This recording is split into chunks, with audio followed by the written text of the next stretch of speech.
जय जय रघुवीर समर्थ श्री राम समर्थ. श्री समर्थ रामदास स्वामी रचित मनाचे श्लोक आणि त्यावर विश्लेषण केले आहे सांगली येथील श्री विश्वनाथ यज्ञेश्वर छत्रे यांनी.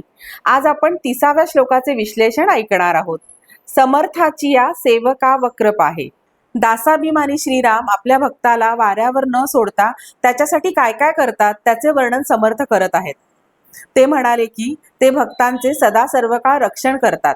साधूंचे रक्षण करणे आणि दुष्टांचा नायनाट करणे हे तर त्यांचे प्रत्येक अवतारातील मुख्य कार्य आहे. अफाट शक्तीमुळे त्यांना ते सहज शक्य होते.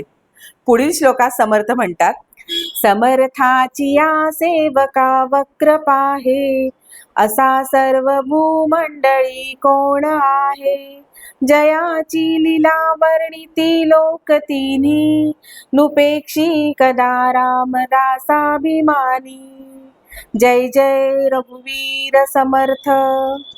आपल्या भक्ताचे रक्षण करणे हे श्रीरामांचे ब्रीद आहे आणि त्याला ते नित्य जागत असतात. आपला भक्त स्वतःला करता समजत नसल्याने तो आपल्या चरणी अनन्यपणे लीन झालेला आहे आणि तो पूर्णपणे आपल्यावर अवलंबून आहे याची त्यांना जाणीव असते. असा भक्त जिथे जिथे जाईल तिथे तिथे ते लक्ष्मणासह त्याच्या पुढे धनुष्यबाण घेऊन चालत असतात आणि त्याच्यावर येणाऱ्या प्रत्येक आपत्तीत त्याचे रक्षण करतात. त्यामुळे त्यांच्या भक्ताकडे वाकड्या नजरेने पाहण्याचे धाडस भूमंडळातील कुणीही करू शकत नाही. याची प्रचिती कित्येकांनी घेतलेली आहे.